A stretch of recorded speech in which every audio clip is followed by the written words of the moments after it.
अस्सलामुअलैकुम वरहमतुल्लाहि वबरकातुहू। नाजरीन, प्रोग्राम गहरी नज़र के साथ आपका मेज़बान अब्दुल्ला आलमज़ेब हाजिर खिदमत है। नाजरीन, आज के प्रोग्राम में हम बात करेंगे चीफ़ जस्टिस साहब मियाँ साकिब निसार साहब अपने ओहदे से रिटायर हो गए। चीफ़ जस्टिस साहब ने 2 साला इस मुद्दत में क्या कुछ किया और क्या नहीं किया, जाते हुए अवामी राय क्या है चीफ़ जस्टिस के हवाले से, वो कौन से अहम फ़ैसले हैं जो चीफ़ जस्टिस ने अपनी मुद्दत के दौरान उसको निपटाए, कौन से वो ऐसे फ़ैसले हैं जिनके ऊपर अवामी तहफ़्फ़ुज़ात हैं, वो कौन से ऐसे बड़े फ़ैसले थे जिनको अवाम ने अप्रिशिएट किया, उस पर चीफ़ जस्टिस साहब को दाद मिली।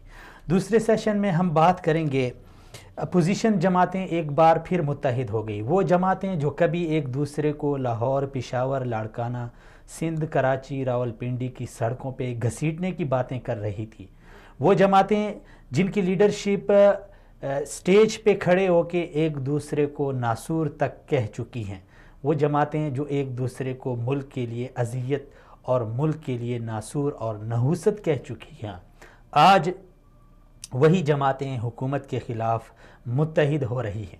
सवाल ये है कि क्या अपोजिशन जमातों के इस इत्तेहाद से हुकूमत के लिए कोई ख़तरा है या नहीं है। क्या हुकूमत यकदम जो हुकूमत ने एहतिसाब का अमल शुरू किया, क्या वो अमल हुकूमत के गले पड़ गया। क्या ये मुत्तहिद जमातें, ये अपोजिशन की जमातें मुत्तहिद होके PTI गवर्नमेंट के लिए मुश्किलात खड़ी कर सकती हैं या नहीं।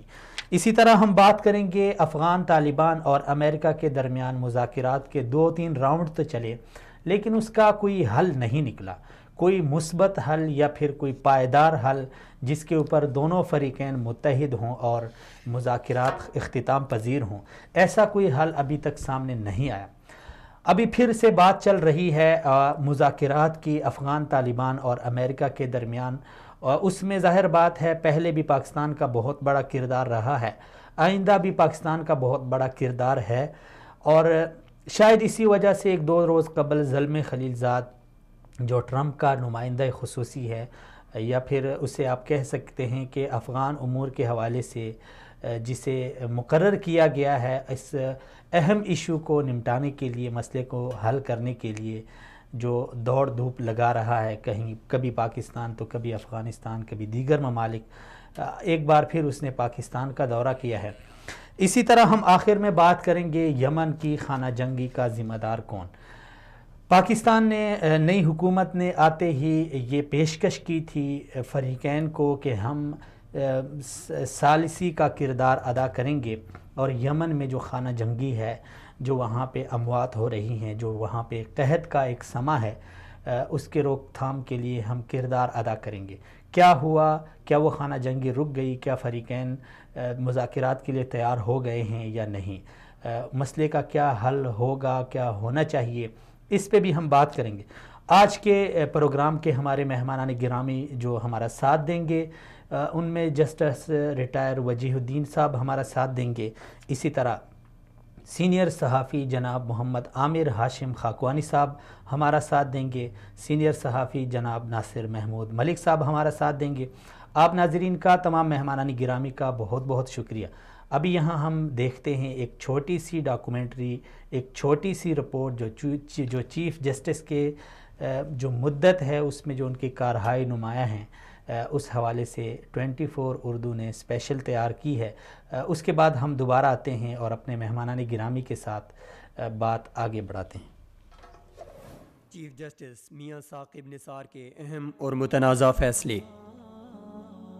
चीफ जस्टिस मियाँ साकिब निसार 17 जनवरी 2018 को अपने ओहदे से रिटायर हो रहे हैं। मियाँ साकिब निसार ने 31 दिसंबर 2016 को चीफ जस्टिस के ओहदे का हल्फ उठाया था। तकरीबन 2 साल से ज़ायद के अरसे में चीफ जस्टिस मियाँ साकिब निसार ने जहां अच्छे फैसले किए, वहीं चीफ जस्टिस के कई फैसलों पर न सिर्फ शदीद तनकीद की गई बल्कि उन्हें मुतनाज़ा तक करार दिया गया। चीफ जस्टिस के अहम फैसलों में पनामा केस में मियाँ नवाज शरीफ की नाअहली, तौहीन अदालत केस में मुख्तलिफ सियासतदानों की नाअहली, बैरून मुल्क मुकीम पाकिस्तानियों को वोट का हक देने, शाहजेब कत्ल केस में सिंध हाई कोर्ट के फैसले को कलअदम करार देने के बाद मुजरिम शाहरुज जतोई की दोबारा गिरफ्तारी, नकीब कत्ल केस में राव अनवार की गिरफ्तारी और रहाई, जैनब कत्ल केस में मुजरिम की गिरफ्तारी और फांसी, तलोर के शिकार की इजाजत, सिंध में जाली अकाउंट्स केस नैब को भिजवाने, DPO Pakpattan case, IG Islamabad तबादला का नोटिस और आजम सवाती का इस्तीफा, एवन फील्ड रेफरेंस में नैब की अपीलें मुस्तरद करने समेत दियामर बादशाह और मोहम्मद डैम की तामीर के अहकाम देने के अलावा फंड्स जमा करने के लिए मुहिम, निजी स्कूलों की फीसों में इजाफे और सरकारी और प्राइवेट हस्पतालों की सूरत हाल के हवाले से इकदाम का हुक्म देना, तौहीन रिसालत की मुजरिमा आसिया मसीह की रहाई और आबादी कंट्रोल मुहिम का आगाज भी किया। चीफ जस्टिस मियां साकिब निसार के फैसलों में सबसे ज्यादा आसिया मसीह केस में आसिया की रिहाई और आबादी कंट्रोल मुहिम फैसले पर तनकीद की गई। आसिया की रहाई पर मुल्कगीर एहतजाज भी हुआ।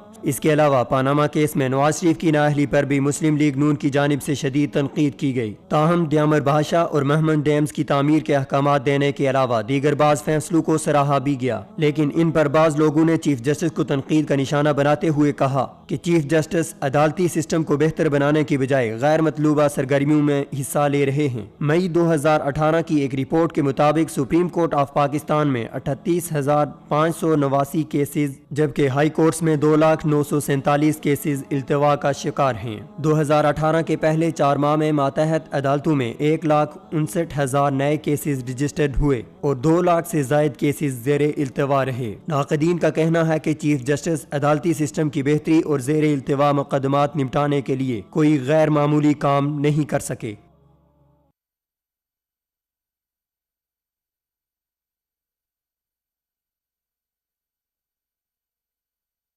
वेलकम बैक नाजरीन, एक बार फिर आप नाजरीन को खुशामदीद। ये थी वो रिपोर्ट जो चीफ़ जस्टिस मियां साकिब निसार की मुद्दत मुलाजिमत के हवाले से आप नाजरीन के सामने पेश की गई। कौन से वो फ़ैसले थे जो मुतनाज़ थे, कौन से वो फ़ैसले थे जिसके ऊपर कौम ने चीफ़ जस्टिस साहब को दाद दी है। अब बहुत सारे ऐसे सवालात भी हैं, जिस तरह एक जब हम मुसलमान हैं, चूँकि हमारा ये कहना है कि जब भी हम कोई अच्छी मजलिस या फिर कहीं पे कोई जमा होते हैं और आखिर में महफ़िल को इख्तिताम पज़ीर करते हैं, तो यही दुआ होती है कि खुदा हमारा ख़ातिमा बिल खैर करे। पाकिस्तान की सियासत को अगर देखा जाए, पाकिस्तान के हर इदारे को देखा जाए, इवन कि अगर आप क्रिकेट की टीम को भी देखें, पाकिस्तानी इदारे से कोई एक ओहदेदार जब रिटायर हो जाता है, जब रुखसत हो जाता है, या पाकिस्तानी सियासत में से अगर कोई एक सियासतदान माइनस हो जाता है, आउट हो जाता है, या फिर उसको साइड पे लगा दिया जाता है, तो आवाम की अच्छी राय नहीं होती। इसकी क्या वजह है? यानी ये बहुत ही अहम मसला है और सोचने की बात है कि क्यों ऐसा है कि उस दौरान, उस सर्विस के दौरान, सियासत के दौरान अपने अगरचे वो कौम के लिए, मुल्क के लिए खिदमात भी सरअंजाम दे रहे होते हैं, लेकिन रुखसती के वक्त कौम उन्हें अच्छे अल्फाज के साथ याद नहीं करती। चाहे वो कोई क्रिकेटर हो, चाहे वो, बहुत कम ऐसे लोग होते हैं, ये मैं कुल्लियतन नफ़ी नहीं करता, ताकि यानी ये कोई ना समझे कि बिल्कुल हर कोई जो किसी भी ओहदे से दस्तबरदार हो या फिर रिटायर हो तो उसके अच्छे अल्फाज से याद नहीं किया जाता। ये कुल्लियतन नफ़ी नहीं है, लेकिन गालिबन और अक्सर तौर पे इसी तरह ही हो जाता है। आज जब चीफ़ जस्टिस साहब रिटायर हो गए तो चाहिए ये था कि कौम उन्हें खिराज तहसीन पेश करती, लेकिन वही मुतनाज़ा फ़ैसले कुछ ऐसे होते हैं जो या किसी सियासी पार्टी को नहीं बाते, या किसी दूसरी जमात को, या फिर आवाम में उसकी कोई यानी मकबूलियत नहीं होती। देखें, अदालती सिस्टम बहुत नाजुक होता है, जो फ़ैसले होते हैं ये बड़ी नाजुक सूरत हाल होती है, और अदालत, काजी, हुकूमत, ओहदा, ये बहुत ही एक भारी ज़िम्मेदारी होती है जो शख्स, इसीलिए अगर आप देखें हमारी तारीख़ को, तो हमारे तारीख़ में जो बड़े लोग गुज़रे हैं वो इस तरह के ओहदे कबूल करने से माजरत करते थे। इवन कि रसूल खुदा सल्लल्लाहु अलैहि वसल्लम ने कितने ऐसे सहाबा, अबू ज़र गफ़ारी रज़ी अल्लाह ताला अन्हु जैसे सहाबा को फरमाया कि अबू ज़र, अगर तुम्हें कहीं पे 2 बंदों के ऊपर अमीर भी मुकर्रर किया जाए तो आप ज़्यादा उसमें दिलचस्पी नहीं लो। ये बहुत हसास मामले होते हैं, हसास चीज़ें होती है, क्योंकि आपने सिर्फ एक दो बंदों का नहीं, पूरी कौम का आपने मुहासिबा यानी हिसाब देना है। आप अगर कहीं पे इंसाफ नहीं हो रहा, अगर कहीं पे जुल्म हो रहा है, तो उसका बिला वास्ता या बिल वास्ता आपके साथ ताल्लुक़ है, आपने उसका हिसाब देना है। आज दुनिया में भी लोग उसको देख रहे हैं। अगर आपने अच्छी कारकर्दगी दिखाई तो जाहिर बात है इतना कोई भी यानी जालिम नहीं होता, इतना कोई भी अक्ल का अंधा नहीं होता जो अच्छे को बुरा कहे। लेकिन दुनिया ये भी देखती है कि जहाँ पे बुराई हो तो उसे अच्छाई कहना, ये शायद जो बंदा कर रहा है, जो अमल जिस अमल से वो गुज़र रहा है, या फिर उसके ज़हनीत वाले लोग या फिर उसके नज़रिए वाले लोग उसको दाद दें, उसको अप्रिशिएट करें। लेकिन एक उमूमी तासुर को यानी अवाम के दिल को जीतना और अवाम के यानी उमंगों पे पूरा उतरना ये बहुत मुश्किल होता है। तभी तो देखें हज़रत उमर रज़ी अल्लाह ताला अन्हु फरमाया करते थे कि हासिबू क़ब्ल अन तुहासबू, आप अपना मुहासबा करें पहले इससे कि आप लोगों का हिसाब लिया जाए। ये ओहदे ये अबदी नहीं होते, ये हमेशा नहीं रहते। ये 2 साल की मुद्दत होगी, 2 साल के बाद शायद दूसरा बंदा आ जाए, और 5 साल की हुकूमत होगी, शायद 5 साल के बाद कोई और आ जाए। लेकिन ये जो 2 साल आपने गुजारने हैं, ये जो 5 साल आपने गुजारने हैं, ये जो मुद्दत है, इसमें आप पूरी कौम के यानी ज़िम्मेदार हैं, पूरे अदालती सिस्टम के आप ज़िम्मेदार हैं। अगर कहीं पे एक मज़लूम को इंसाफ नहीं मिल रहा तो उसके आप ज़िम्मेदार हैं, बिल वास्ता या बिला वास्ता। तभी अदल में सबसे ज़्यादा मशहूर, इंसाफ के अलम्बरदार, इंसाफ के पैकर सैयदना उमर फ़ारूक रज़ी अल्लाह ताला अन्हु फरमाया करते थे कि अगर नील के साहिल पे, अगर दरिया के किनारे पे एक कुत्ता भी प्यासा मर जाए तो उसका हिसाब भी मुझसे लिया जाएगा। ये बहुत नाजुक होता है। इसीलिए हमारी ख्वाहिश है, हमारी तमन्ना है, हमारी ये चाहत है कि जो भी शख्स आए, पाकिस्तान का कोई भी ओहदेदार हो, किसी भी इदारे का ओहदेदार हो, उसे चाहिए कि अपनी ज़िम्मेदारी का भरपूर एहसास करे। ये मैं पहले भी एक बार अर्ज़ कर चुका हूँ कि ये हमारा अलमिया है। अलमिया ये है कि हमारे जो ज़िम्मे काम होते हैं, पाकिस्तान के बहुत बड़े मुफक्किर हैं अहमद जावेद साहब, उनसे किसी ने पूछा कि हमारा जो कौमी ज़वाल है, यानी एक कौमी ज़वाल की तरफ हम बढ़ रहे हैं, होना ये चाहिए था कि हम आगे बढ़ते, तरक्की करते, लेकिन कौमी ज़वाल और पस्ती की तरफ हम बढ़ रहे हैं। आए रोज़ आप देखें हर एक शोबे में हम गिरते जा रहे हैं, तक कि अखलाकियात में भी हम गिर। इसकी वजह क्या है? तो उन्होंने फरमाया कि हमारा ये कौमी अलमिया है और एक इज्तिमाई अलमिया है कि हम में से हर एक शख्स अपनी ज़िम्मेदारी को छोड़ के दूसरे उमूर और दूसरे शख्स के मामलात में वो दखल अंदाज़ी करता है। उससे होता ये है कि ना उससे अपने वो काम जो उसकी ज़िम्मेदारी होती है वो उससे निपटाए जाते हैं, ना फिर वो दूसरे उमूर जो दूसरे किसी के ज़िम्मे होते हैं जिसमें वो मुदाखलत करता है उसको सही तरीके से वो अंजाम दे सकता है। चीफ़ जस्टिस साहब को सलाम पेश करना चाहिए। 2 साल उन्होंने गुजारे, बड़े अच्छे तगड़े फ़ैसले किए आवाम के लिए, कौम के लिए, पाकिस्तान के लिए। लेकिन जहां उन्होंने अच्छे फ़ैसले किए, बहैसियत इंसान उन्होंने ऐसे फ़ैसले भी दिए हैं जो कौम की उमंगों के मुताबिक नहीं थे। या यहाँ पे अब 2 वजूहात हो सकती हैं, या तो अदालती जो तकाज़े होते हैं उन्हें शायद मद्देनज़र रख के ऐसा किया गया। मसलन राव अनवार का एक बहुत बड़ा, मैं बज़ाते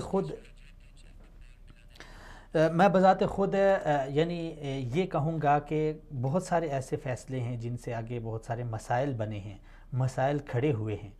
तो अदालती सिस्टम में ये होता है कि एक तो आपने फ़रीक़ैन के मुद्दा को देखना है, दावे को देखना है, जो जिसने दावा किया या जो जिसके ऊपर इल्ज़ाम है।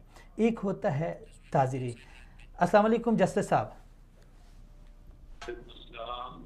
जस्टिस साहब बहुत शुक्रिया, सलामत रहें, आपने वक्त दिया। जस्टिस साहब आज चीफ़ जस्टिस साहब मियाँ साकिब निसार साहब अपने ओहदे से रिटायर हो गए हैं।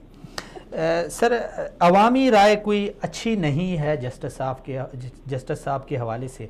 बहुत सारे ऐसे फ़ैसले जो उन्होंने किए हैं शायद हम अवाम अदालती तकाज़ों को नहीं समझ सके, इसीलिए उनके ऊपर सोशल मीडिया पे भी तनकीद की जा रही है। ये एक प्रोसेस है जिसको शायद आवाम नहीं समझती, लेकिन एक जस्टिस होने के नाते आपका तज्जिया क्या है? जो मियाँ साहब का 2 साल, जो मियाँ साहब की 2 साल मुद्दत रही, उनका अगर आप तज्जिया करना चाहें तो आप क्या कहेंगे? नहीं, मगर जो आप अवामी एतराज़ात के बारे में बता रहे हैं जी, वो क्या एतराज़ात है? कुछ फैसलों को लेके अवाम एतराज़ कर रही है, मसलन राव अनवार को लेके। कौन से फैसले? मसलन सर कहते हैं कि ये जो पख्तून बेल्ट जो रियासत से बदजन हो गया, इसकी मेन वजह यही थी कि अदालत ने राव अनवार को छोड़ दिया। पख्तून क्या हुआ? ये जो पख्तून बेल्ट रियासत से बदजन हो गया, कहते हैं कि इसकी मेन वजह यही थी कि राव अनवार को छूट दे गई और जो लोगों को कत्ल किया गया था उनके लिए कोई इंसाफ नहीं मिला। इसी तरह फिर बाज़ लोग जो मज़हब को टच दे के कहते हैं कि आसिया मसीह को छोड़ दिया गया। तो इस तरह के वो अवामी एक वो है। देखें, एक बात तो मैं आपको ये बताऊं जी कि हमारे यहाँ का एक दस्तूर है जी सर, कि चढ़ते सूरज की पूजा की जाती है। जी बिल्कुल। ख्वाह वो पब्लिक ऑफिस होल्डर्स हों, जी, ख्वाह वो सरकारी मुलाजिम हों, ख्वाह वो जेल साहिबान। तो एक तो ये बड़ी अफसोसनाक सूरत हाल है।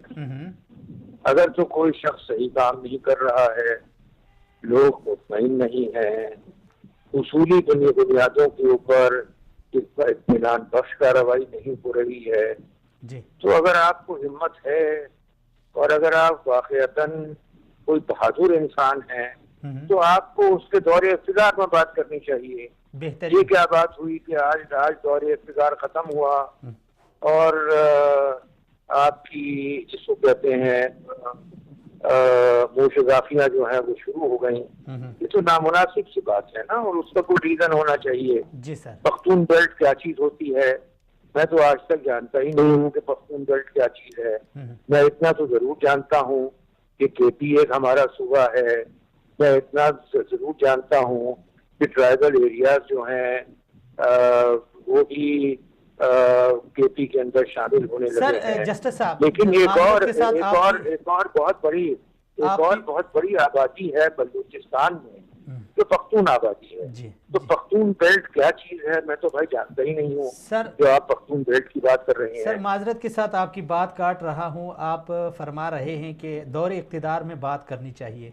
सर दौरे इक़्तिदार में जब बात कोई करता है या करने की जसारत करता है, जुर्रत करता है, तो फिर आगे से तौहीनी अदालत का उस पे जो है ना वो इल्ज़ाम लगता है। तौहीनी अदालत के जुर्म में फिर उसकी ज़िंदगी अजीरन बना दी जाती है। इसका फिर क्या नहीं, आपको गलतफहमी है जी। आपको गलतफहमी है, कोई अजीरन नहीं बनाई दी जाती। देखें, कानूनी उसूल है जी, आईनी उसूल है कि अगर आप किसी अदालत के फैसले को, जो फैसला के फाइनल हो चुका है जी, उसकी अगर आप तनकीद करते हैं और आपकी तनकीद मुस्बत है और अगर आपकी तनकीद का मकसद और मफहूम बेहतरी लाना है मुल्क के अंदर, जो अदालती निज़ाम है उसकी करेक्शन मकसूद है, तो कोई आपकी जिंदगी अजीरन नहीं कर सकता। ये गलतफहमियां हैं लोगों को। और अगर कर भी दें तो क्या हमारे यहाँ सूरह असर में ये हुक्म नहीं है कि आप हक की बात करें? और क्या हमारे यहाँ ये उसूल नहीं है कि जाबिर सुल्तान के सामने हक की बात कहना जिहाद की अजीम तरीन नौयत की कार्रवाइयों में से है?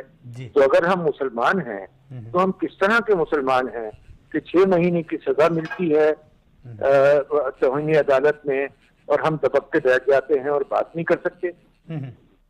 अच्छा जस्टिस साहब, चले ये एक इदारा, ये एतराज़ तो था, आपने उसकी वजाहत कर दी है।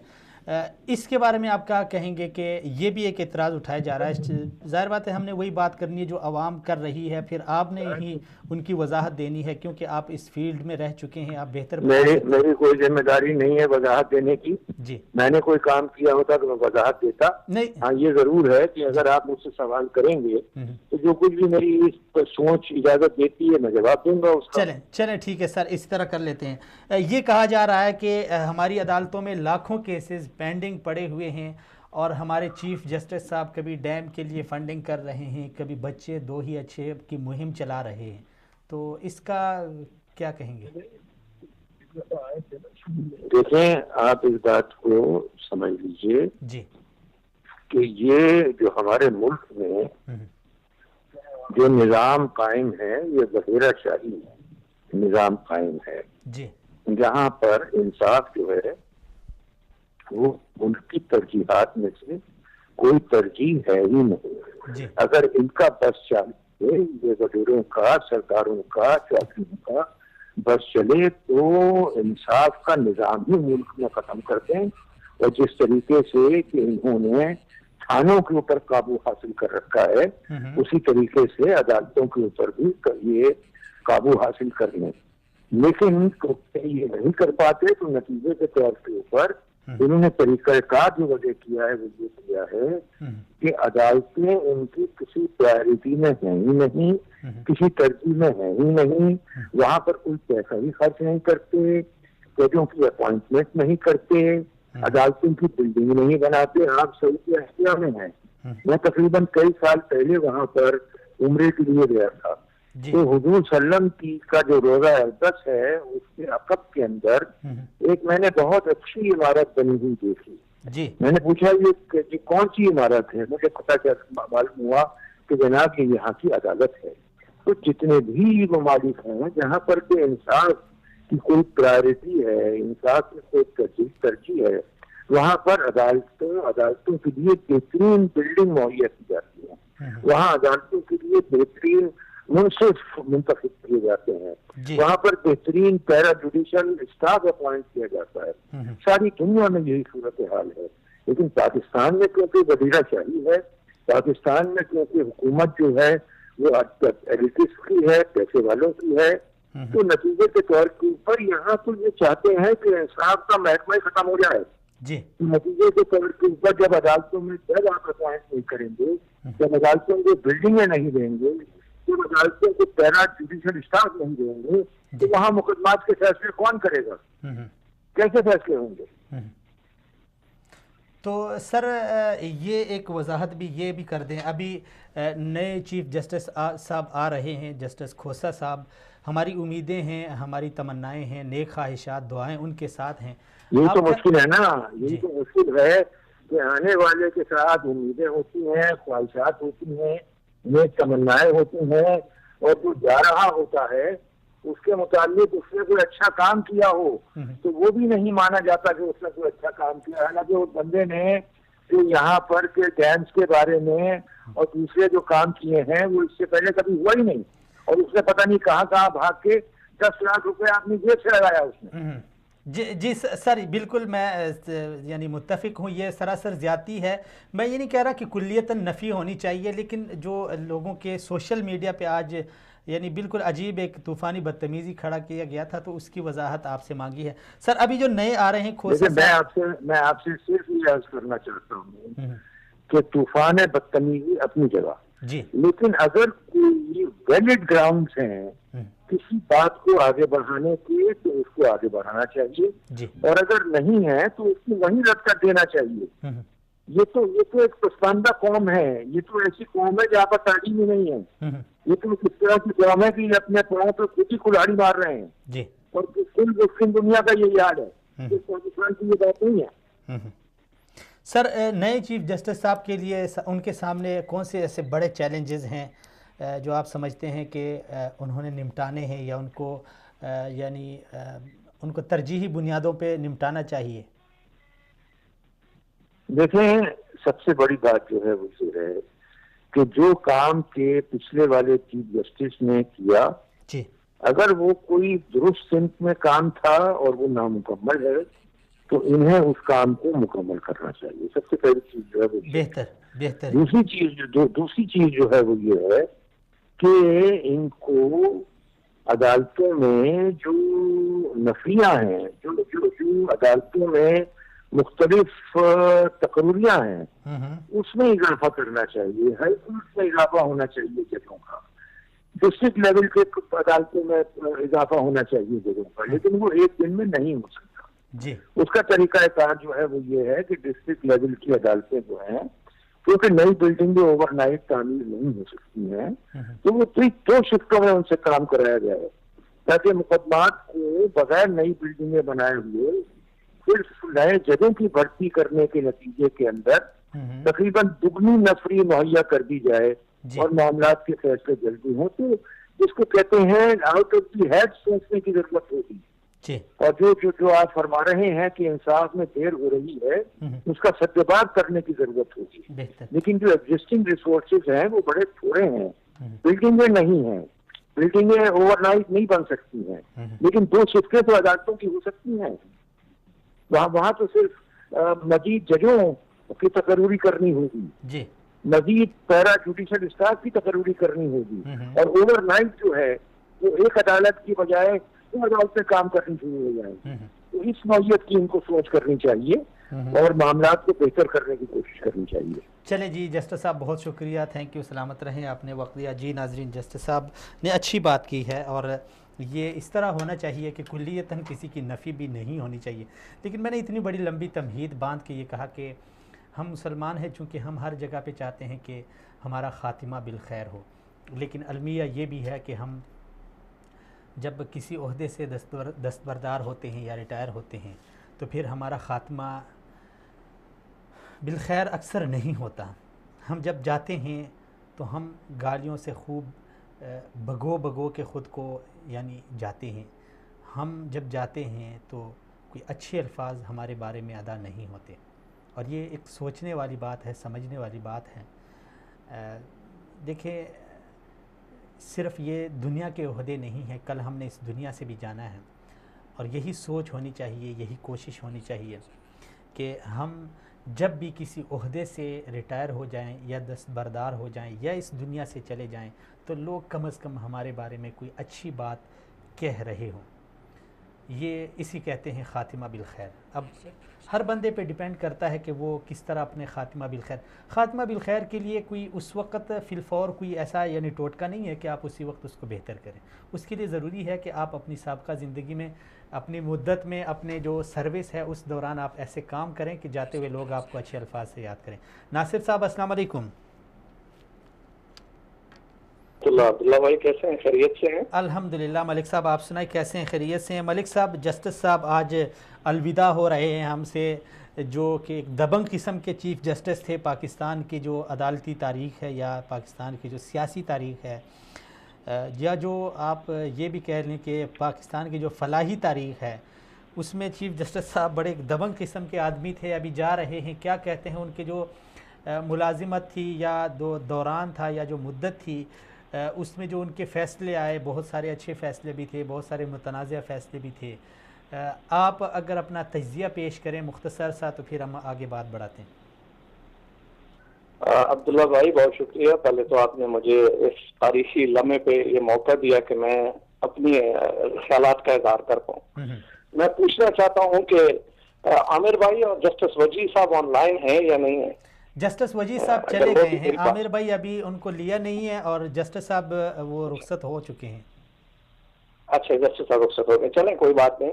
देखिए, मैं ये कहना चाहता हूँ कि ये मैं फिर सिर्फ साकिब निसार के हवाले से नहीं कह रहा, एक अमूमी उसूल की बात कर रहा हूँ जी। अमूमी उसूल ये है कि दुनिया में जो भी लोग इंसाफ की कुर्सी पे बैठते हैं ना, उनके लिए जिंदगी थोड़ी सी मुश्किल होती है जी। उनको अपने आप को बहुत ज्यादा संभाल के रखना पड़ता है, मोहतात रहना पड़ता है जी। बिल्कुल मोहतात रहना पड़ता है, इसलिए कि उनके ऊपर, उनके कंधों पे सारे आलम से ज्यादा जिम्मेदारी होती है। फिर अगर रियासती तनाजर में, पाकिस्तान के तनाजर में देखा जाए तो मुंसब की कुछ कानूनी आईनी जिम्मेदारियां होती हैं, कुछ अखलाकी तकाजे होते हैं, और कुछ अदालती एहलकारों का एक अपना ज़ाब्ता अखलाक है, उस पर अमल करना होता है जी। पहली बात तो ये है वो तमाम लोग, मतलब इसमें साकिब निसार या दीगर जो भी इससे पहले गुजर गए या उससे बाद आएंगे आइंदा भी जी, वो तमाम लोग जो मुनसिफ की कुर्सी पर बैठते हैं, अगर उनमें से कोई शख्स एक ऐसे सरकारी मुलाजम का जिसने आइन और कानून से बगावत की, रियासत से बगावत की और मुल्क पे कब्जा कर लिया, और मुल्क पे कब्जा करने के बाद गैर कानूनी गैर आईनी तौर पे अदालतों को, जजों को बरतरफ करने के बाद अपना एक पीसीओ जारी किया, यानी बदमाशी का आर्डर जारी किया, जिन लोगों ने ऐसे बागी मुजरम की, जिसे संगीन गद्दारी का इर्तिकाब किया, जिन लोगों ने उसके जाती वफादारी का वो हलफ उठाया, मुझे तो आज तक कोई बंदा ये समझाने में कामयाब नहीं हो सका कि मैं उनको जज कैसे मान लूं, किस आइन, किस कानून, किस ज़ाब्ता अखलाक के तहत वो अपने आप को जज कहते हैं, समझते हैं, या दूसरे लोग उनको जज कहते हैं। मेरे ख्याल में तो वो इस कुर्सी पर बैठने के अहल नहीं है। दूसरी बात रही साकिब निसार की, मैं समझता हूँ, मैं ज्यादा पढ़ा लिखा बंदा भी नहीं हूँ, आप मुझे जानते हैं, ज्यादा तारीख भी मैंने नहीं पढ़ी हुई। जितनी तारीख मैंने पढ़ी हुई है, साकिब निसार से बदतरीन जज मैंने आज तक ना पढ़ा है ना सुना है, फिल्मों में भी नहीं देखा। बहरहाल ये देखें, ये तारीख है और तारीख कभी किसी को माफ आप नहीं करती। मलिक साहब, ये आप उनकी शख्सियत के बाद बात कर रहे हैं या फिर उनके जो फैसले हैं उनको मद्देनजर रख के बात? नहीं, उसकी शख्सियत से मुझे क्या लेना है, मैं उसके कैरेक्टर की बात कर रहा हूँ। देखिए, मुझे उसकी जात से क्या ताल्लुक है या मेरा उससे क्या वास्ता है, ना मैं उसको जानता हूँ ना वो मुझे जानता है, ना हमने कभी जिंदगी में एक दूसरे को देखा, ना एक दूसरे को मिले। बात यह है कि उसका जो कैरेक्टर है, मैं उसकी बात कर रहा हूँ कि इस तरह का मैंने मतलब बदतरीन अदालती किरदार मैंने किसी नावल में भी नहीं पढ़ा। नहीं, किस तरह मलिक साहब, थोड़ी सी वजाहत हमें भी कर दें, हमारे नाजरीन के सामने भी रख दें, कौन सी ऐसी चीज आपको इतनी बुरी लगी है कि आप इतने दिल बर्दाश्ता हैं? एक दो मिसालें हमारे सामने।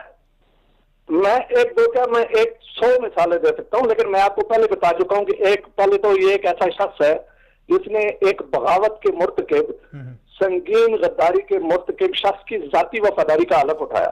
इसलिए पहली बात तो यह वो आईनी तौर पे इस ओहदे पे बैठने का ही नहीं था, लेकिन जो हुआ, हमारी रियासत ऐसी बनाना स्टेट है, चलता है, उसको तो छोड़े। उसके बाद आप उसका कैरेक्टर देख लें, वो कैरेक्टर इमरान खान साहब के केस से ले लें, हमारी बहन अलीमा खान के केस से ले लें, अपने मोहतरम जरदारी साहब के केस से ले लें, सिंध के वज़ीर-ए-आला, अभी आप लास्ट में मतलब जो बहुत सारे, सबसे जो बड़ा केस है, मुझे जो सबसे ज्यादा तकलीफ हुई वो ये थी कि वो जो हमारा लड़का शहीद हुआ नकीब मसूद, उसके कातिल को जब अदालत में पेश हुआ, उसका प्रोटोकॉल आपने देखा है? आप मुझे बताएं, दुनिया की किसी रियासत में ऐसी गिलाजत का मुजाहरा कभी आपने अपनी आंखों से देखा है जितना इस शख्स ने किया कि 440 अपराध के कातिल को जनाब आप कर रहा है, साफ साफ कर रहा है, उसके लिए अदालत की कॉरिडोर खुलवाए जा रहे हैं, जहां वज़ीर-ए-आज़म की गाड़ी नहीं जाती वहां जाई जाती है। ऐसे शख्स की इज्जत कैसे की जाए?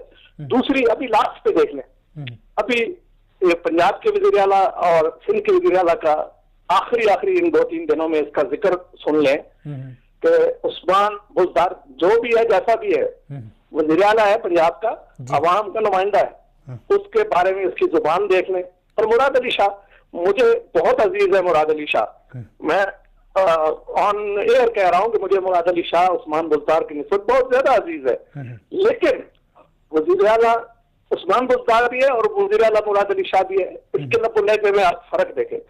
दूसरी बात यह है कि जज नहीं बोलते, दुनिया भर का उसूल है, उनके फैसले बोलते हैं। यहाँ तो पूरी एक फिल्म चलती रही है, 2 साल एक ड्रामा चलता रहा है। यकीन माने कि इस शख्स ने जितना गोबर पाकिस्तानी अदलिया के मुंह पे थोपा है ना, मुझे नहीं यकीन कि अगले 20 साल तक कोई जो है ना वो। मलिक साहब, माजरत साहब आपकी बात काट रहा हूँ, बहैसियत इंसान कुछ फैसले बिल्कुल ऐसे हैं जो जाहिर बात है उनसे गलती हुई होगी, या कोई दबाव भी हो सकता है, कोई सियासी दबाव हो सकता है, कोई बैरूनी दबाव हो सकता है, उसमें हमें नहीं मालूम कि क्या चक्कर है, लेकिन बहुत सारे तो अच्छे भी फैसले सामने आए हैं इस 2 साल मुद्दत के दौरान। मुझे आपको किसी एक ऐसे फैसला का हवाला दे दें जो मुनसिफी के मेयार पर पूरा उतरता हो। देखें, ये शख्स हमारे टैक्सों से तनख्वाह लेता था मुनसिफी की, अदाकारी की नहीं, डैम बनाने की नहीं, चंदे इकट्ठे करने की नहीं, सफाइयां करने की नहीं, ड्रामे करने की नहीं, मुंसिफी की। आप मुझे मुंसिफी के हवाले से इस शख्स का 1% कैरेक्टर दिखा दे, मैं आने और माफी मांग लूंगा। एक फैसला ऐसा बता दे। मैं तो कौम से कहता हूं, मुअज़्ज़ज़ जज साहबान से कहता हूं, सुप्रीम कोर्ट से अपील करता हूं कि जितने फैसले हुए, जिन जिन बेंचेस में ये ज़हनी मरीज बैठा हुआ था, वो सब रिव्यू होने चाहिए। बल्कि इसके दौर में जितने भी फैसले हुए हैं वो फुल कोर्ट के सामने पेश होने चाहिए और सब रिव्यू होने चाहिए। इसका कोई फैसला आईनी, कानूनी और इखलाकी तौर पर दुरुस्त नहीं हो सकता। मलिक साहब, ये थोड़ा ये कम फैसला था, ये छोटा फैसला था कि पहले हुआ ये करता था कि कोई अदालत किसी बड़े शख्स पे हाथ नहीं डाल सकती थी। अब सूरत हाल ये है कि एक 3 मरतबा के वज़ीर आज़म को लाके अदालत के कटहरे में खड़ा किया गया, यानी उससे हिसाब मांगा गया। आवाम के अंदर मैं आपको बताऊं, ये ड्रामा जो है ना, ये झूठा प्रोपेगेंडा भी 70 साल से चल रहा है। कई अदालत, आप वो जस्टिस मुनीर से उठा के देख लें, बड़े लोग शहीद, भुट्टो को शहीद किया इन जजों ने जी, और उससे बड़ा आदमी इस मुल्क ने जन्म कौन सा दिया है?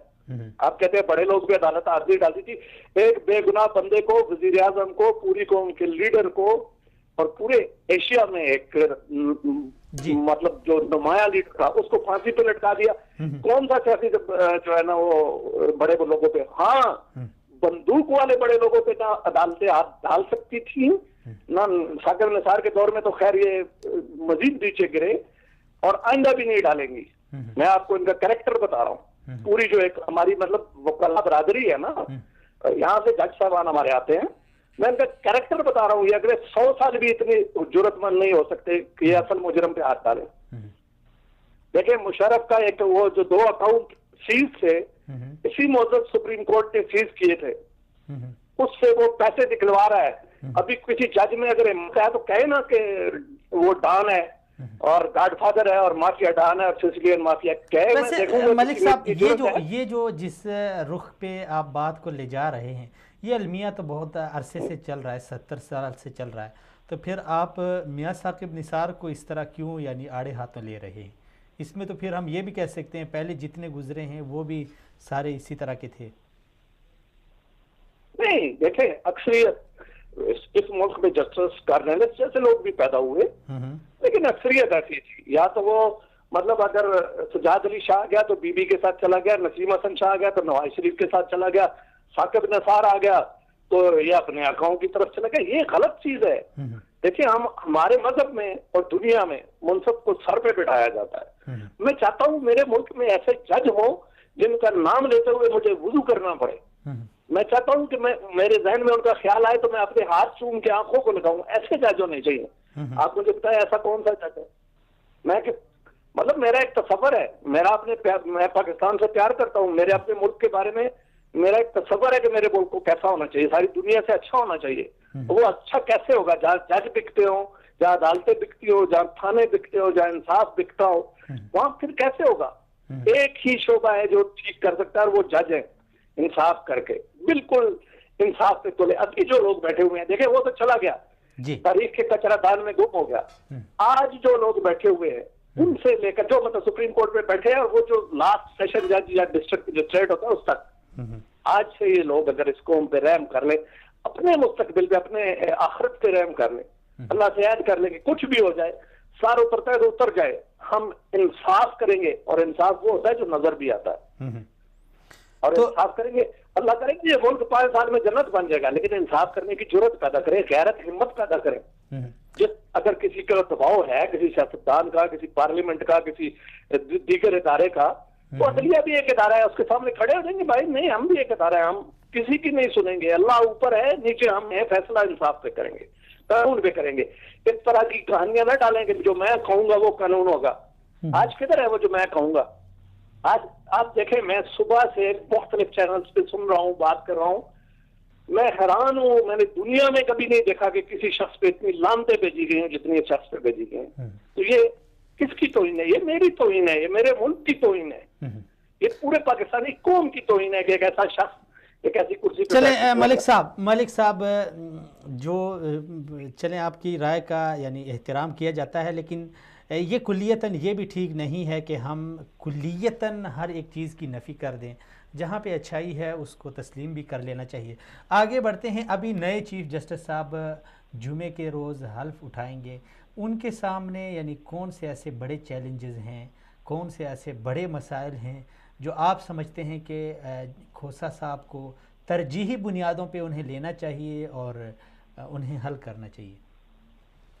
देखिए, मैं सबसे पहले तो खोसा साहब को मुबारकबाद दूंगा और कि उन्हें ये इज्जत मिली, और उसके बाद उनसे ये दरख्वास्त करूंगा कि अल्लाह ताला ने अगर उन्हें इज्जत दी है तो जिस तरह साकिब निसार ने इस कुर्सी की, इस अदलिया की, इस कौम की तौहीन की है, खुदारा खुदारा खुदारा वो ना करें। दूसरी बात यह है कि ये आलमी उसूल अपने जहन में रखें कि जज नहीं बोलते, उनके फैसले बोलते। और तीसरी बात यह है कि इंसाफ वो होता है जो इंसाफ होता हुआ नजर भी आए।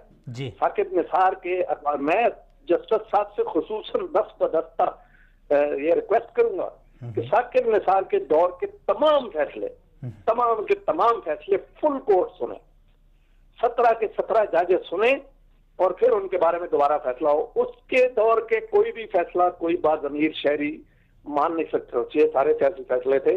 इसलिए अपनी अदलिया के चेहरे पे मली हुई ये कालिक जो है उसको धोने के लिए और इंसाफ पर लोगों का एतमाद बहाल करने के लिए जस्टिस साहब से ये गुजारिश है कि खुदारा साकिब निसार के 2 साल स्याह दौर के तमाम तर फैसले जो है वो फुल कोर्ट 17 रुकनी कोर्ट सुने, भले इनको 24 घंटे बैठना पड़े इस कौम के लिए, इस कौम पे एहसान कर लें, ठीक है, 24 घंटे बैठे, लेकिन उन तमाम फैसलों को रिवाइव करें और एक फैसले को सुने और पूरे के पूरे 17 जज सुने, एक मखसूस ग्रुप ना सुने, पूरे के पूरे 17 जज सुने। और उसके बाद जजों के जो साकिब निसार के दौर में जो ये तमाशे मीडिया पर लगे रहे, तो जस्टिस साहब से दरखास्त है कि तमाम जजों को बताएं और उनको ऑर्डर करें कि जो ज़ाब्ता इखलाक है जजों का उससे बाहर कोई जज ना निकले। और मीडिया से ये दरखास्त है कि खुदारा प्रोजेक्शन जो है वो मत दे, गैर जरूरी प्रोजेक्शन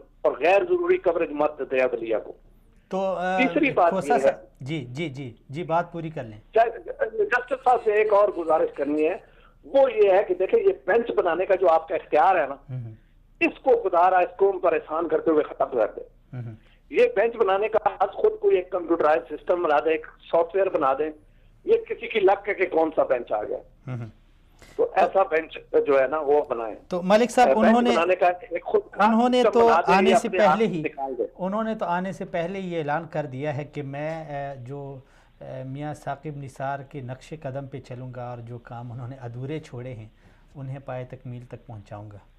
मैंने उनका ये ऐलान सुना नहीं, लेकिन अगर उन्होंने ये कहा है तो मुझे इस अज़म का इजहार उन्होंने किया है कि मैं यानी वही जो अपने अहद और ऐसी सूरत में देखें, ऐसी सूरत में उन्होंने यही करना है इस कौम के साथ, तो मैं फिर सियासी क़यादत से कहूंगा, वज़ीर-ए-आज़म पाकिस्तान से कहूंगा, इमरान खान से कहूंगा, मियां नवाज शरीफ से कहूंगा, आसिफ अली ज़रदारी से कहूंगा, मौलाना फजल रहमान से कहूंगा और दीगर जितने भी सियासी कायदीन है, वली खान है, MKM वाले हैं, अपना पख्तूनख्वा वाले हैं या बलूचिस्तान वाले जो भी क़यादत है, कि वो पार्लियामेंट में बैठे और जजों की उम्र 58 साल करें, इन सबको उठाकर घर भेजें, हमें इन बुढ़ों की जरूरत नहीं है फिर।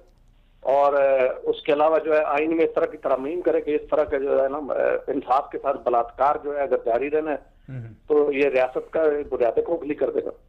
अच्छा, तो बहुत अफसोस है कि अगर उन्होंने ऐसा कहा, मैं उनसे ये तवक्को नहीं रखता। एक आध केस और एक आध बयान के अलावा मैं जस्टिस खोसा साहब के बारे में जितना जानता हूँ वो ये है कि वो बड़े मतलब मतवाज़न शख्सियत के बंदे।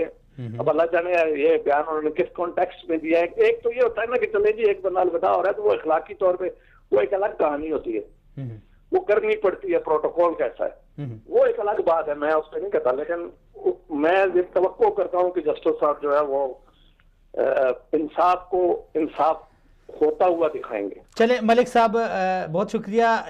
देखें, गुजारिश करूं, मैंने 3-4 टॉपिक डिस्कस करने थे जो सारे अहम थे। यमन के हवाले से हमने बात करनी थी, अफ़गान मुज़ाकरात के हवाले से उसमें बहुत बड़ा एक गैप आया था, फिर से जो है ना वो मुतहर्रिक हो रहे हैं मुज़ाकरात के लिए। इसी तरह हमने बात करनी है अपोजिशन जमातें इत्तिहाद कर रही हैं, तो इसी हवाले से आपसे एक सवाल अर्ज़ करूँगा कि अपोजिशन जमातें अभी जमा हो रही हैं, वो जरदारी, वो शहबाज शरीफ साहब जो कभी एक दूसरे को घसीटने की बातें करते थे, आज वो हुकूमत ख़िलाफ़ मुत्तहिद हो रहे हैं। तो मलिक साहब, आप क्या समझते हैं, क्या ये इनका जो मीसाक़ी जमहूरियत के नाम पे जो मीसाक़ी हुकूमत बनाया जा रहा है, ये पीटीआई हुकूमत के लिए कोई मुश्किल का बायस बन सकता है? जी मलिक साहब की कॉल कट गई है मेरे ख़्याल में, अगर दोबारा हो सके तो उनसे कॉल पे हम ये सवाल डिस्कस करेंगे, क्योंकि मलिक साहब बजाते खुद अपोजिशन। जी मलिक साहब।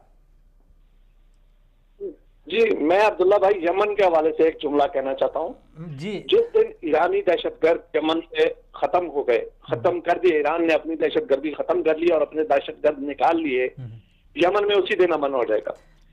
और जब तक ऐसा नहीं होगा जी, वो कभी भी यमन में अमन नहीं हो सकता। हम खाक बेशक देखते रहे। दूसरी बात यह है कि आलमी बरादरी को चाहिए ईरान।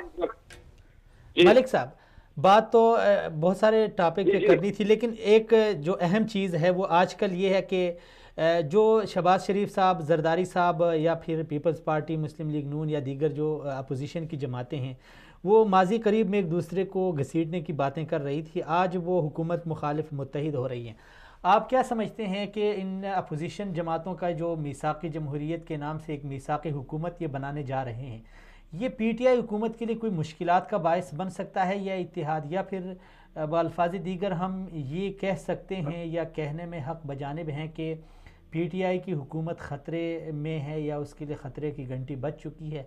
आप क्या कहेंगे इस सवाल? देखिए अब्दुल्ला भाई, मैं जो है ये कहना चाहता हूँ कि सियासतदान जो होता है वो रहनुमा होता है कौम का जी। उसका काम होता है रास्ते निकालना, गलतियों से सीखना और मिल बैठना। लेकिन मिल बैठने का ये हरगिज़ मतलब नहीं होना चाहिए। मुझे पता है, मैं जानता हूं कि आज के दिन पीटीआई के साथ 167 लोग हैं और अपोजिशन के साथ 171 लोग हैं, लेकिन मैं फिर भी ये समझता हूं और मुझे पता है कि सियासी क़यादत अब मैच्योर हो गई है, वो इस तरह घटिया हरकतें नहीं करेंगे और करनी नहीं चाहिए। कभी भी किसी सूरत में भी इमरान खान की हुकूमत को नहीं गिराना चाहिए। किसी को ये भी ये हक नहीं पहुंचता और इसकी किसी सूरत में भी इजाजत नहीं देनी चाहिए। तमाम अपोजिशन पार्टियों को ठीक है, जितने भी इलेक्शन पे मैं बिल्कुल अल्लाह कहता हूं कि इलेक्शन चोरी किया गया और ये मैंडेट जो है चोरी का है, लेकिन अभी इमरान खान पाकिस्तान का वज़ीर आज़म है और एक आइन के अंदर दर्ज तरीके से आया, भले उसमें मुनाफी की गई, लेकिन उसके हाथ मजबूत अगर नहीं भी करना चाहते तो उसकी हुकूमत गिराना किसी सूरत में भी काबिल कबूल नहीं होगा। आज अगर आप इमरान खान के खिलाफ अददी नंबर पूरे करके उसकी हुकूमत गिरा देंगे तो याद रखिए आप पाकिस्तान को 1990 में पहुंचा देंगे। तो फिर ये जो इकट्ठे हो रहे हैं, ये फिर एक दूसरे के साथ मुलाकातें और ये जो इत्तेहाद और ये तो करनी चाहिए। देखें, इसमें कोई बुराई नहीं है। इमरान खान साहब की तरह हर वक्त गालियां नहीं देते रहना चाहिए, हर वक्त यही नहीं कहता रहना चाहिए बस एक राग, एक टेप जो उनके अंदर फिट कर दी गई है उनके सरपरस्तों की तरफ से, करप्शन, ये नहीं होना चाहिए। सियासतदान का काम है मिल बैठना, तो मसाइल दुनिया के सारे मसले बैठ के हल होते हैं और इनको बैठना चाहिए और इमरान खान को भी बुलाना चाहिए। देखिए इस वक्त मुल्क की सूरत हाल ये है, ऐसी है कि इनको इमरान को भी बुलाना चाहिए, पीटीआई को भी बुलाना चाहिए और सबको बैठकर। मुझे अपोजिशन के साथ से सबसे बड़ी शिकायत ये है कि उन्होंने वो पीटीएम के 2 जो एमएनए उनको बुलाया नहीं। देखें ये कितनी गलत बात है। आप एक लाखों लोगों के जो सेंटीमेंट्स हैं जिनके साथ आप उनको जी मैं अब्दुल्ला भाई यमन के हवाले से एक जुमला कहना चाहता हूँ। जिस दिन ईरानी दहशतगर्द यमन से खत्म हो गए, खत्म कर दिए, ईरान ने अपनी दहशतगर्दी खत्म कर ली और अपने दहशतगर्द निकाल लिए, यमन में उसी दिन अमन हो जाएगा। और जब तक ऐसा नहीं होगा वो चलिए मलिक साहब बहुत शुक्रिया। मलिक साहब हमारे पास टाइम खत्म हुआ है, बहुत शुक्रिया। अपोजिशन जमातों के हवाले से मलिक साहब ने, अगरचे ये मलिक साहब बजाते खुद अपोजिशन में हैं और हमेशा जो है ना अपोजिशन का किरदार, हमेशा तो नहीं लेकिन देखें मुतदिल आदमी है, अभी उन्होंने बिल्कुल इसकी मुखालफत की कि अपोजिशन जमातों को ऐसा कुछ नहीं करना चाहिए। मेरे ख़्याल में करेंगे भी नहीं, लेकिन खैर ये तो देखा जाएगा कि क्या होता है। आपस में मुलाकातें हो रही हैं अपोजिशन जमातों की और बड़ी गर्मा गर्मी है, सियासत में एक हलचल मची हुई है। वही लोग जो एक दूसरे को घसीटने की बातें कर रहे थे, वही लोग जो एक दूसरे के ऊपर, शख्सियत के ऊपर, पार्टियों के ऊपर, पॉलिसीज़ के ऊपर कीचड़ उछाल रहे थे, आज वो सब मुत्तफ़िक़ हैं, मुत्तहिद हैं और उनका ये कहना है कि हम हुकूमत को टफ़ टाइम देंगे। हुकूमत को, बाज़ लोगों का ये भी कहना है कि हुकूमत को गिराने की कोशिश करेंगे। लेकिन मेरे ख़्याल में और होना इस तरह नहीं चाहिए। सियासतदान आपस में मिलें बैठें, सियासत का तो कोई मज़हब नहीं होता ना। ये लोगों को ऐसे, हम भी ना बिल्कुल सीधे साधे हैं, हम भी इन लोगों की बातों पे आके इनकी बातों को हरफ आखिर समझ के उसके ऊपर इस तरह पुख्ता यकीन कर लेते हैं, बल्कि ईमान की हद तक उस पर यकीन कर लेते हैं। ये देखें जी, जरदारी ने कहा था कि नवाज़ शरीफ इस मुल्क के लिए नासूर है, आज वो दोबारा शहबाज शरीफ को लेकर पार्लियामेंट में जा रहा है, उसके साथ मिल रहा है।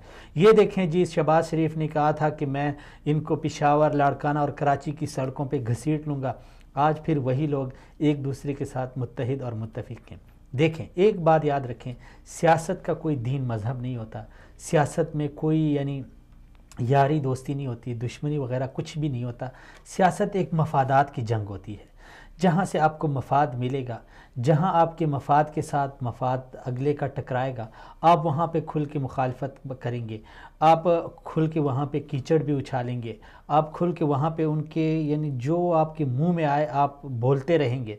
लेकिन अगले ही मरहले में बस औक़ात ये होता है कि अगले ही दिन, अगले ही हफ्ते, अगले ही महीने या अगले ही मरहले सीन बिल्कुल चेंज हो जाता है, और वही जिसको आप ताने दे रहे थे, नाबालिग होने के, सियासत में नाबालिग होने के ताने दे रहे थे, फिर आप उन्हीं के साथ मिलते हैं, गपशप करते हैं, दोस्तियां करते हैं, याराने लगाते हैं, और ये एक सियासी गेम है। लेकिन हम अवाम बिल्कुल अजीब हैं, हम समझते नहीं।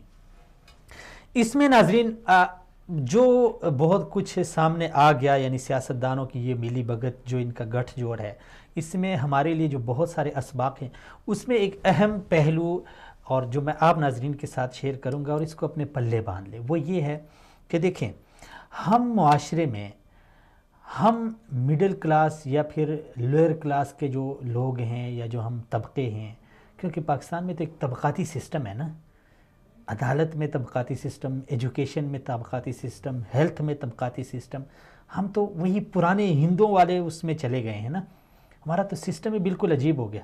आप स्कूल में देखें तो अमीर का बच्चा हाई लेवल के स्कूल में होता है, जो मिडिल क्लास के होते हैं वो फिर थोड़े से उसके कम जो है ना लेवल में जो स्कूल होते हैं उसमें होते हैं, और जो गरीब होते हैं, जो माशरे के आम लोग होते हैं, वही फिर सरकारी स्कूलों में जो बदतरीन सूरत हाल है उससे दो चार होते हैं। तो हम पाकिस्तानी, हमें तो इन लोगों ने तबक़ात में तकसीम कर दिया है, लेकिन अभी तक हम इस बात का इदराक नहीं कर चुके, और मेरे ख़्याल में हम इसको समझने की कोशिश भी नहीं करते।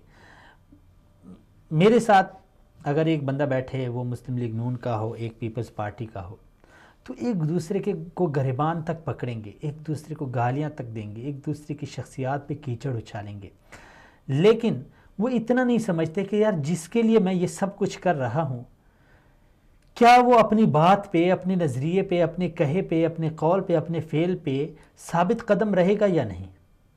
मुझे बताएं, जो कुछ दिन कबल या हफ्ता कबल या महीना कबल या माजी करीब में या 2 हफ्ते कबल, 3 महीने कबल जो मुस्लिम लीग नून और पीपल्स पार्टी के वर्कर सोशल मीडिया पे, आम महफिलों में, आम यानी मुलाकातों में, स्कूल में, कॉलेज में, यूनिवर्सिटीज़ में एक दूसरे को गरेबानों से पकड़ रहे थे, और एक जरदारी के लिए तो दूसरा नवाज़ शरीफ के लिए एक दूसरे को यानी जान देने के लिए तैयार थे, आज वो लोग क्या करेंगे, यानी उनको तो लड़वा दिया।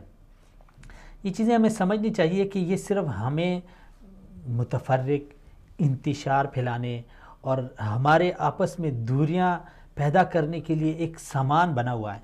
बाकी सियासत में ये चीज़ें नहीं हैं जो हम एक दूसरे के सर तोड़ रहे हैं, सर फोड़ रहे हैं, गालम गलोच कर रहे हैं, ऐसा कुछ भी नहीं है। जिनके लिए हम ऐसा कुछ कर रहे हैं ना, वो हमें खातिर में भी नहीं लाते, वो हमें भेड़ बकरी भी नहीं समझते। हम हैं कि अभी तक हमने इस बात का इदराक नहीं किया। पार्टी के नाम पे हम लड़ रहे होते हैं, हालांकि वही पार्टी वाले जब ऊपर स्टेज में होते हैं तो वो सब एक होते हैं। हमें बस लड़ाने, हमें आपस में उलझाने का उन्होंने एक चाल चली है। बाकी ये सारे सारे के सारे सियासत के हमाम में नंगे हैं। इसीलिए ये बहुत बड़ा एक, देखें कुछ दिन कबल एक वीडियो वायरल हुई थी सोशल मीडिया पे, वो जो हमारे सीनियर सहाफ़ी हैं जनाब हामिद मीर साहब के बेटे की शादी में, अब देखें वहाँ पे वही सियासतदान जो टीवी पे बैठ के अवाम को, जिन्होंने उल्लू बनाया होता है, अवाम को उन्होंने मामू बनाया होता है, मीडिया के सामने आके वो एक दूसरे के ख़िलाफ़ ऐसे गलीज़ बातें इस्तेमाल करते हैं। वही लोग एक दूसरे को गले मिल रहे थे, एक दूसरे की चुम्मियाँ ले रहे थे, एक दूसरे को चूम रहे थे, बोसे ले रहे थे, एक दूसरे, होना ही चाहिए, बेहतरीन है। यानी मैं ये नहीं कहता कि वो क्यों मिल रहे हैं और हम क्यों लड़ रहे हैं, वो भी मिलें और हम भी उसी तरह मिलें, हमें इदराक कर लेना चाहिए। मैं उसकी मुखालफत नहीं कर रहा, होना ये चाहिए, मोहब्बत होनी चाहिए, मिल बैठना चाहिए, मसाइल हल करने चाहिए।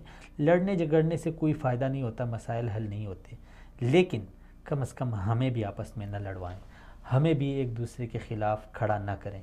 हमारे माशरे में, घर में, ख़ानदान में इंतिशार ना फैलाएं। स्कूल में, कॉलेज में, मदारिस में, यूनिवर्सिटीज़ में जो तंजीमें हैं, जो तलबा तंजीमें हैं, जो यूनियंस हैं, वो क्या कर रहे हैं? बस इसी सियासी पार्टियों के नाम पे मार दाड़ कर रहे हैं। जमीयत है, तलबा जमीयत है, जमीयत तलबा इस्लाम है, PSF है या ISF है, ये क्या है? ये सिर्फ यही हमें लड़वाने के चक्कर हैं, बाकी कुछ भी नहीं है। जब ऊपर ये जाते हैं तो सब एक होते हैं। हालिया ये अपोजिशन का आप इतिहाद देख लें, ये एक बहुत बड़ा हमारे लिए सबक है कि ये सियासी लोग आपस में एक हैं, अपने मफादात के लिए एक हैं, बस लड़ाते हैं तो हमें लड़ाते हैं। नाज़रीन, बहुत सारी बातें हमने और भी करनी थी, लेकिन मलिक साहब के साथ गपशप कुछ ज़्यादा ही लंबी हो गई। तो चीफ़ जस्टिस साहब रिटायर हो रहे हैं। अल्लाह करे नए चीफ़ जस्टिस साहब जो आएँ वो पाकिस्तान के लिए बेहतर हों, कौम की तवक्कुआत पे पूरा उतरें, मज़लूम की जो है ना, मज़लूम के लिए मसीहा बने। ये बहुत बड़ा अलमिया है। मज़लूम धक्के खा रहा है और 70 साल से खा रहा है, उसकी कोई सुनवाई नहीं है, उसकी कोई बात नहीं सुन रहा, उसका कोई यानी उसके दर्द का कोई मदावा नहीं कर रहा। तो दुआ है कि नए चीफ़ जस्टिस साहब आएँ, पाकिस्तान के लिए अच्छा करें, कौम के लिए अच्छा करें और मज़लूम के लिए अच्छा करें। ऐसी दुआ के साथ इजाज़त दीजिए। अगले प्रोग्राम में फिर से आप नाज़रीन के साथ मुलाकात होगी। तब तक के लिए अल्लाह हाफ़िज़।